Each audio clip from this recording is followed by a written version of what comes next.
దయచేసి గమనించాలి. అప్పుడు తొలిటి దినాలు నేను సేవలో అటు ఇటు తిరిగేవాడిని.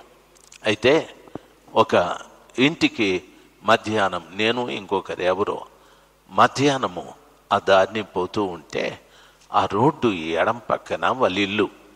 ఆ ఇంటికి ఆ దారి గుండా వెళ్ళి ఆ ఇంటికి వెళ్దామని చెప్పి బయలుదేరిపోయినాం. పోతే ఆ ఇంట్లో మేము పోయే లోపల ఆ ఇంటి కుర్రోడు ఆ వీధి మొదట కూర్చున్నాడు. వాడు లేచి పరిగెత్తుకుంటూ, అమ్మా నాయనా అంకుల్ వచ్చినాడు అని అరుచుకుంటా పోయినాడు. నేను అనుకున్నాను, మంచిదేలే, వీడు అరుచుకుంటా పోతే ఎండపూటన మనకేదైనా జ్యూస్ ఇస్తారని చెప్పి అనుకున్నాను. వాడు అరుచుకుంటా పోయి లోపలికి వెళ్ళిపోయినాడు. ఈ లోపల ఇంటి యజమాని బయట వచ్చినాడు. ఆయన బటన్స్ అన్నీ ఊడిపోయినాయి, జోబీ కూడా చినిగిపోయింది. ఆయన అంటా ఉన్నాడు. నాకేమో చాలా ఆశ్చర్యం అనిపించింది. నేను అన్నాను, బ్రదర్ ఏం ఆయాసపడుతున్నావు అని. ఆయన అంటాడు, మంచి సమయానికి వచ్చినారు బ్రదర్, మీరు దయచేసి రండి లోపలికేనని. మంచి సమయమా అని ఆయన కుర్చీ వేస్తే కూర్చున్నా. ఇంకా చాట భారతం మొదలుపెట్టినారు. నేను పోయేటప్పటికి భార్య భర్త ఇద్దరు ఫుల్ ఫైటింగ్లో ఉన్నారు. ఆమె గుండీలన్నీ పెరిగేసింది, జోబీ చించేసింది, ఈడు కుమ్మాల్సినట్టు కుమ్మేసినాడు. నేను అన్నాను, ఆమె ఇది అని. ఆ మూల దోసేసినాడు. ఆమె అంటుంది, ప్రైజ్ ద లార్డ్ అన్నా అని నక్క మూలిగినట్టు మూలుగుతోంది. ఆడంటాడు, మంచి టయానికి వచ్చినావు. అది మంచి టైమా? లంచ్ టైము, అన్నం తినే టైం అది. నేనేదో జ్యూస్ ఇస్తారని పోతే ఫైటింగ్లో ఉన్నారు. మా అసిస్టెంట్కి చెప్పిన, మన మన మన జాతకం బాగలేదురా, ఎటువంటి టైంలో వచ్చినాం మనము అని చెప్పి, బ్రదర్ ఇంకో రోజు వస్తాను నేను అని. వాడు లేస్తే ఆయన అంటాడు, లేదు బ్రదర్, ఈ సమస్య మీరు పరిష్కరించే పోవాలని అంటాడు. నేనన్నాను, ఇప్పట్లో కుదరదులే, దయచేసి మీరు ఆవేశంలో ఉన్నారు, నేను ఇంకో దినం వస్తానండి. లేదని మీరు నమ్మండి, నన్ను 1.5 గంట సేపు ఇద్దరు పంచాయతీలో కూర్చోబెట్టినారు. నేను చాలాసార్లు చెప్పిన, పంచాయతీ నాకు నేనే ఓడిపోయి పెనాల్టీలు వేసుకొని వస్తానని. నేను దాంట్లో కూడా ఓడిపోయినాను. దయచేసి గమనించాలి. ఎందుకు చెబుతున్నానంటే, వాళ్ళు ప్రభు దగ్గరికి వచ్చేవాళ్ళే, అభివృద్ధి లేదు. ఆమె అంటుంది, ఈయనకు నెలకు 30,000 జీతం, సాపలేదు చూడని చినిపోయిన సాపేసిందాడ. ఈయనకు నెలకు 30,000, బియ్యం లేదు చూడని బియ్యపు సంచేసిందాడ. ఇంకా చాలా చెప్పింది, నేను అవన్నీ చెప్పలేను. దయచేసి గమనించాలి, అభివృద్ధి లేదు. ఎందుకు అభివృద్ధి లేదు? ఆత్మలో అభివృద్ధి లేదు. ఆత్మలో అభివృద్ధి ఉంటే ప్రార్థించేవారు, వాక్యానుసారంగా జీవించేవారు, వాక్యాన్ని చదివేవారు, ఇద్దరికి మధ్యన మంచి ప్రేమ ఉండేది. ఇద్దరి మధ్యన మంచి ప్రేమ ఉండేది. ఇద్దరి మధ్యన మంచి ప్రేమ కాదు, మంచి ఫైటింగ్ ఉంది. దయచేసి గమనించాలి. ఒకవేళ ఈ రోజున ఈ వాక్యం వింటున్నటువంటి బిడ్డల మధ్యలో మీ కుటుంబాల్లో ఫైటింగ్ ఉందేమో, పోట్లాట ఉందేమో, మీ కుటుంబంలో భార్య భర్త ఒకరినొకరు అర్థం చేసుకోలేదేమో, మీ కుటుంబంలో ఎంత కష్టపడినా అభివృద్ధి కనిపించలేదేమో, దానికి కారణం నీ ఆత్మ వృద్ధి చెందలేదు. నీవు స్వపరీక్ష చేసుకోవాలి. స్వపరీక్ష చూడండి. ఒక్కొక్కసారి నీ కళ్ళు తిరిగిపోయింది అంటావు, ఓసారి నాకు మెడసరాలు నొప్పులు అంటావు. నాకు ఇక్కడ ఎవరైనా చెప్తే నేను మాట అంటాను, బీపీ చెకప్ చేసుకోండి అంటాను.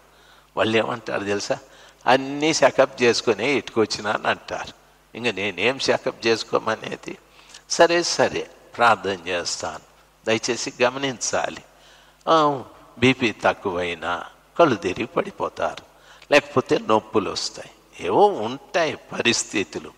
అప్పుడు మనం చెప్తా ఉంటాం, దేవుని బిడ్డలు మీరు దయచేసి గమనించాలి, మీ అభివృద్ధికి కారకులు మీరే. మీ అభివృద్ధి లేని తనమునకు కారకులు మీరే. మీ అభివృద్ధి, మీ విద్య కానీ, మీ ఉద్యోగం కానీ, మీ వ్యవసాయం కానీ, మీ వ్యాపారం కానీ, మీ వివాహాలు కానీ, ప్రతి ఒక్కటి దేవుడు అభివృద్ధి చేయాలంటే నా ఆత్మలో అభివృద్ధి చెంది ఉండాలి. మనము ఇక్కడొక రీతిగా, ఇంట్లో ఒక రీతిగా ఉండకూడదు. ఇంట్లో ఒక రీతిగా, ఆఫీసులో బయట ఒక రీతిగా ఉండకూడదు. మన దేవుడు నిన్న నేడు రేపు ఒకటే రీతిగా ఉన్నాడు. మనము కూడా ఒకే రీతిగా ఉండాలి. హల్లెలూయా. మనము కూడా ఒకే రీతిగా ఉండాలి. ఎక్కడున్నప్పుడు ఒక విధంగా, ఇంట్లో ఉన్నప్పుడు ఒక విధంగా, స్కూల్కి వెళ్ళినప్పుడు ఒక విధంగా, ఆఫీస్కి వెళ్ళినప్పుడు ఒక విధంగా, లేక పొలంలోకి వెళ్ళినప్పుడు రాయి తీసి పెరిగేసి ఇంకొంచెం అట్లా నాటుకునేది, ఇవన్నీ చేసి మళ్ళీ ఇక్కడికి వచ్చి హల్లెలూయా స్తోత్రం స్తోత్రం అంటే ఇవన్నీ ఎవరు చూస్తూ ఉన్నారు? ఎవరు చూస్తూ ఉన్నారు? గట్టిగా చెప్పాలా? యేసయ్య. నీ పొలాన్ని అభివృద్ధి చేయాలన్నా, నీ వ్యాపారాన్ని అభివృద్ధి చేయాలన్నా మొదట నీ ఆత్మలో అభివృద్ధి ఉండాలి. హల్లెలూయా.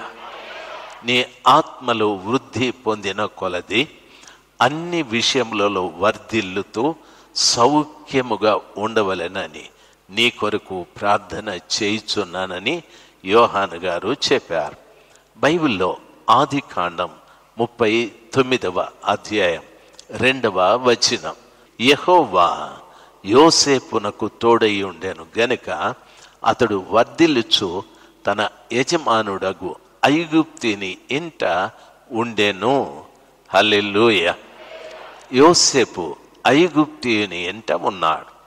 అయితే ఆయన యెహోవా అతనికి తోడై ఉన్నాడు. నన్ను బాగా గమనించాల్సింది, యోసేపు ప్రత్యేకంగా ఆయన కనానులో లేడు, ఐగుప్తులో ఉన్నాడు. ఒక ఐగుప్తిని ఎంట బానిసగా ఉన్నాడు. అయితే బానిసగా ఉన్న యోసేపుకి యెహోవా తోడుగా ఉన్న కారణాన దేవుడు అతన్ని వర్ధిల్ల చేస్తూ వచ్చాడు. ఏం చేస్తూ వచ్చాడు? వర్ధిల్ల చేస్తూ వచ్చాడు.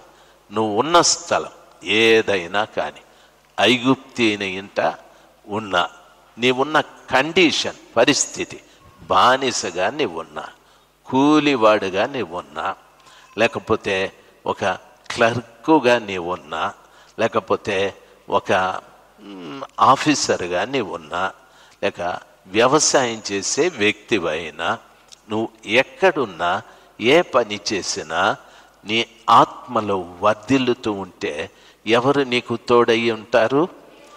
యెహోవా. యెహోవా అంటే ఎల్లప్పుడూ ఉండు దేవుడు. యెహోవా అంటే ఎల్లప్పుడూ ఉండు దేవుడు. ఆత్మలో నేను వర్ధిల్లడం ప్రారంభిస్తే నేను ఉన్న స్థలం చూడడు, నేను చేసే పని చూడడు, మన భారతదేశం, మన క్యాస్ట్ చూడడు, లేకపోతే మన స్థితి చూడడు. ఆయన మన ఆత్మలో వృద్ధి చూస్తే ఆయన మనకు తోడుగా ఉంటాడు. ఎవరు తోడుగా ఉంటాడు? ఐగుప్తియుని ఇంట యోసేపు ఉన్నాడు, కానీ యెహోవా అతనికి తోడై ఉన్న కారణాన యోసేపు ఐగుప్తిని ఇంట వర్ధిల్లుచుండెను. హల్లెలూయా. నేను ఉన్న స్థలము కాదు, లేకపోతే నేను చేసే పని కాదు, లేకపోతే నేనున్న దేశము కాదు, పరాదేశంలో బానిసగా ఐగుప్తిని ఇంట ఉన్న యోసేపుకు యెహోవా తోడై ఉన్న కారణమున దేవుడు అతన్ని వర్ధిల్ల చేస్తూ వచ్చాడు. చాలామంది అంటారు, ఏమో ఈ స్థలంలో నేను వృద్ధే చెందలేదంటారు. చాలామంది అంటారు, ఏమో ఈ పని నాకు అచ్చి రాలేదు, ఈ పని నాకు సెట్ అవ్వలేదు అని అంటాడు. సరే, పని నీకు అచ్చొచ్చేది గచ్చి వచ్చేది కాదు. దయచేసి గమనించాలి. కొంతమంది అంటారు, ఈ ఇంట్లోకి వచ్చినప్పటి నుండి ఒకటి పోతే ఒకటి, ఒకటి పోతే ఒకటి, ఒకటి పోతే ఒకటి ఏమన్నా క్యూలో నిలబడినాయా? దయచేసి గమనించాలి. ఆ ఇంట్లో నీకు ఉన్నా, ఏ ఇంట్లో నీవున్నా, దేవుడు నిన్ను వర్ధిల్ల చేసే దేవుడై ఉన్నాడు. హల్లెలూయా, ప్రైజ్ ద లార్డ్. అంటే వర్ధిల్లటానికి దేవుడు ఏం చూస్తూ ఉన్నాడు? మనలో ఆత్మలో అభివృద్ధి చూస్తూ ఉన్నాడు. వర్ధిల్లుతున్నావా లేదా? ఆత్మలో వర్ధిల్లడం అంటే నన్ను గమనించాలి. వాక్యాన్ని చదువు, వాక్య ప్రకారంగా జీవించు, ప్రార్థన చేయి, ఉపవాసం ఉండు, సహవాసంలోకి మానకుండా రా, మంచి ప్రేమ కలిగి ఉండు, క్షమాగుణం కలిగి ఉండు. ఇవన్నీ ప్రభుల వారు చూసి నీ ఇంటిని వర్ధిల్ల చేస్తా వస్తాడు. నీ పిల్లల్ని వర్ధిల్ల చేస్తా వస్తాడు.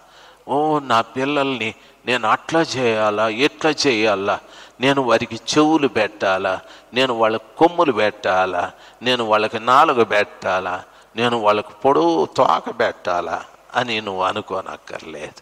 దేవుడే నీ బిడ్డల్ని ఆశీర్వదిస్తాడు. నేను చాలా పర్యాలు చెప్పినాను కదా, మా పిల్లల్ని చదివించే స్తోమతే నాకు లేదు. మా బిడ్డల్ని క్లాసులో నుండి తరిమేస్తే మా చిన్న పాప, పెద్ద పాప ప్రశాంత్ మా ముందరికి వచ్చి ఎగురుకుంటూ ఉన్నారు. చిన్న చిన్న గౌన్లు వేసుకొని, పెద్ద పెద్ద గౌన్లు కుట్టించే కూడా డబ్బులు లేవు. చిన్న చిన్న గౌన్లు, చిన్న చిన్న బికినీలు, బొడతలు సీమిడి కారుచుకుంటా తుడుచుకుంటా అని ఎగురుకుంటా ఉంది. నేను అనుకుంటే, ప్రభువా, నీ సేవకు వచ్చిన తర్వాత నా బిడ్డలకు చదువు లేకుండా బాగా తండ్రి, నా బిడ్డలకు చదవలేదని. ఇప్పటికి కూడా మా పెద్ద కూతురు చదువుతూ ఉంది. ఇప్పటికి కూడా ఆ పాప డీఫార్మసీ చేస్తూ ఉంది. నేను అన్నా, నీ కొడుకు చదివేదే, నువ్వు చదివేదే అంటే, చదవుతానైనా ఏదన్నా కానీ ఇది కంప్లీట్ చేయాలా అని. ఎందుకు చెప్తానంటే, మన బిడ్డల్ని వృద్ధి చేసేవాడు ఎవరు? మన బిడ్డల్ని వర్ధిల్ల చేసేవాడెవరు? యెహోవా.